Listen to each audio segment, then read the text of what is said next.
ভারতের বাঁধ খুলে দেওয়ার কারণে বন্যায় ভাসছে বাংলাদেশ। ফেনী, কুমিল্লা, নোয়াখালী সহ বেশ কিছু অঞ্চল বিপদে। কিন্তু বাংলার মানুষকে যে দাবিয়ে রাখা যায় না তা পৃথিবী জানে। তাই তো মানুষ জোরে সোরে আওয়াজ তুলেছে ফারাক্কা কিংবা অন্য ভারতীয় বাঁধগুলোর সামনে বাংলাদেশেও বাঁধ নির্মাণ করা হবে। সবাই টাকা দিতে প্রস্তুত, আবার অনেকে শ্রম দিতে প্রস্তুত। তাও ভারতের এই অবিচার রুখতে চায় মানুষ।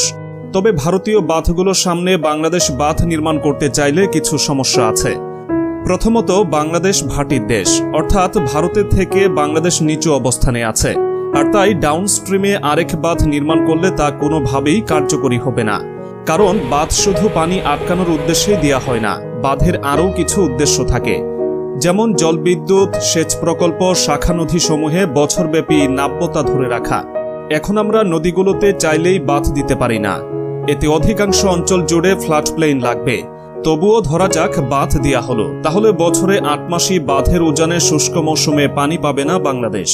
কারণ তখন পানি বাঁধে আটকা থাকবে। ফলে বাঁধের যে মেইন ফিচার্স, সেচ কিংবা অন্যান্য শাখা নদীতে পানির প্রবাহতা বেকারই পড়ে থাকবে, কাজে আসবে না। তাছাড়া যেখানে বাঁধ নির্মাণ হয়েছে সেখানে আরেকটি বাঁধ নির্মাণ অর্থহীন।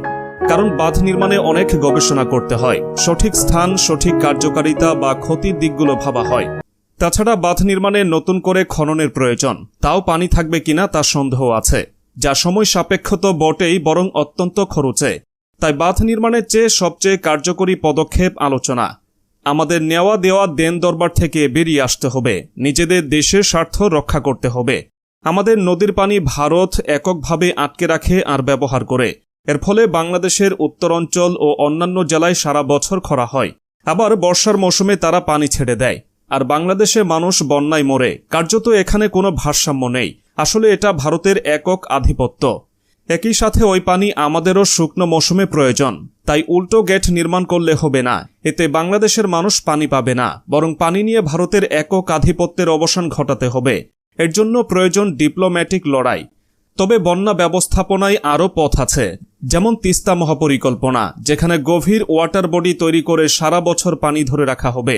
আর ভারতের এভাবে বাঁধ নির্মাণ আন্তর্জাতিক অপরাধ। কারণ আইন অনুযায়ী যেসব নদী একাধিক দেশের উপর প্রবাহিত হয়ে সেই সব নদীর উপর বাঁধ নির্মাণ নিষেধ।